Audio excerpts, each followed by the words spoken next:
Bismillahirrahmanirrahim. Assalamualaikum warahmatullahi wabarakatuh. Jumpa kembali bersama saya Pak Kamsudin Ridwan dalam sesi pembelajaran pendidikan agama Islam pada awal semester 2 ini dengan materi pembelajaran yang akan kita pelajari yaitu dengan tema besar menghadirkan salat dan zikir dalam kehidupan. Baik, sebelumnya saya menyampaikan terkait tujuan pembelajaran.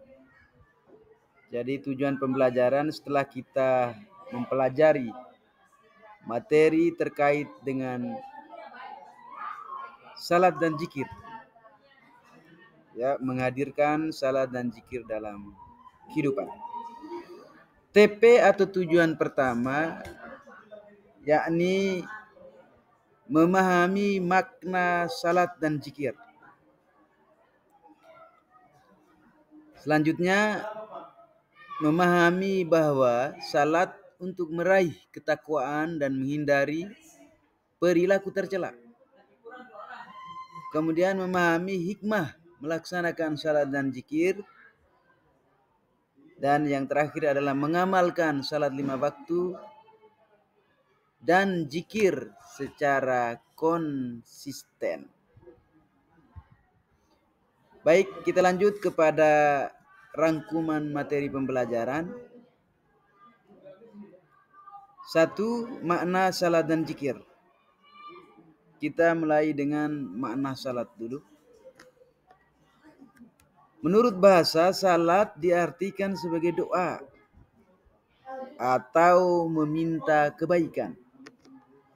Jadi secara bahasa salat itu adalah kita berdoa, meminta kebaikan kepada Allah Subhanahu wa taala.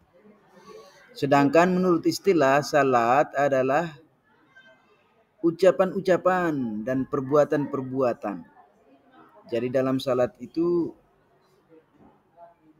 ada ucapan-ucapan, ada yang diucapkan, kemudian ada perbuatan-perbuatan atau gerakan-gerakan yang diawali dengan takbir, takbiratul ihram, dan diakhiri dengan salam dengan syarat-syarat dan rukun-rukun tertentu. Jadi pengertian menurut istilah salat itu adalah ucapan-ucapan, ada bacaan-bacaan dalam kita melaksanakan salat itu. Kemudian ada perbuatan-perbuatan atau gerakan-gerakan, ya, yang dimulai dengan takbir. Takbir yang dimaksud di sini adalah takbiratul ihram, ya. Kemudian diakhiri dengan salam. Ya. Adapun dalil tentang salat mencegah dari perbuatan keji dan mungkar. Jadi dengan melaksanakan salat, maka kita akan terhindar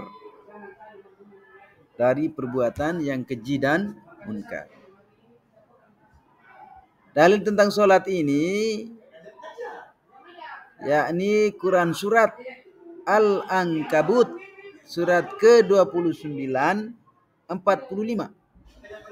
yang berbunyi Bismillahirrahmanirrahim.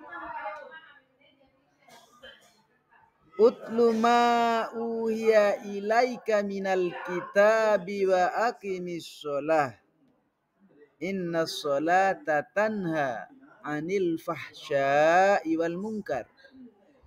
Wala zikrullahi akbar.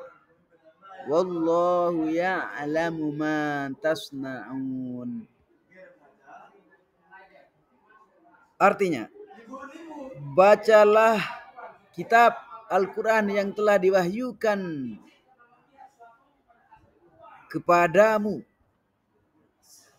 dan laksanakanlah salat. Sesungguhnya salat itu mencegah dari perbuatan keji dan mungkar. Ya. Baik, mari kita artikan per kata. Kita coba untuk menerjemahkan kata demi kata.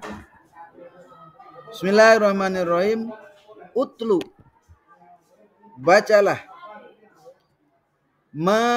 apa uhiya, yang diwahyukan, ilaika, kepadamu, minal kitabi, dari kitab, wa aqimis sholah, dan dirikanlah sholat, inna sholata, sesungguhnya sholat itu, tanha, mencegah, anil fahsya'i wal munkar, dari perbuatan yang keji dan mungkar. Jadi ayat ini Allah Subhanahu wa taala memerintahkan kepada kita. Untuk apa? Pertama, untuk membaca kitab wahyu. Ya, wahyu berupa Al-Qur'an. Kemudian Allah juga memerintahkan kita wa aqimis sholah, dan dirikanlah sholat. Karena sesungguhnya sholat itu mencegah dari perbuatan keji dan mungkar. Maka dengan melaksanakan ibadah sholat, insya Allah kita terhindar dari perbuatan yang keji dan yang mungkar. Kita insya Allah senantiasa menjaga diri kita dari perbuatan yang keji dan mungkar. Baik, kita lanjut kepada makna zikir. Arti zikir menurut bahasa adalah ingat. Sedangkan menurut istilah, zikir diartikan mengingat Allah Subhanahu wa taala sebagai upaya mendekatkan diri kepadanya. Ya. Jadi zikir arti secara bahasa artinya kita mengingat, ingat. Sedangkan menurut istilah adalah mengingat Allah Subhanahu wa taala sebagai upaya mendekatkan diri kepadanya. Dalil tentang zikir. Ini di dalam Quran surat Al-Ahzab surat ke-33 41 yang berbunyi Bismillahirrahmanirrahim. Ya ayyuhalladzina amanu dzkurullaha dzikran katsira. Ya ayyuhalladzina amanu, wahai orang-orang yang beriman, uzkurullaha, ingatlah kalian kepada Allah, dzikran katsira, dengan zikir yang sebanyak-banyaknya. Quran surat Al-Ahzab surat ke-33 ayat 41. Jadi dalam surat ini Allah Subhanahu wa taala memerintahkan kepada orang-orang yang beriman agar untuk mengingat kepada Allah itu, zikron kasiro, dengan ingat yang sebanyak-banyaknya.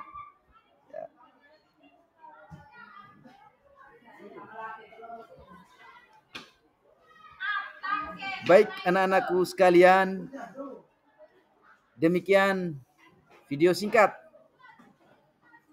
yang dibuat ini, mudah-mudahan dapat membantu kalian dalam proses pembelajaran.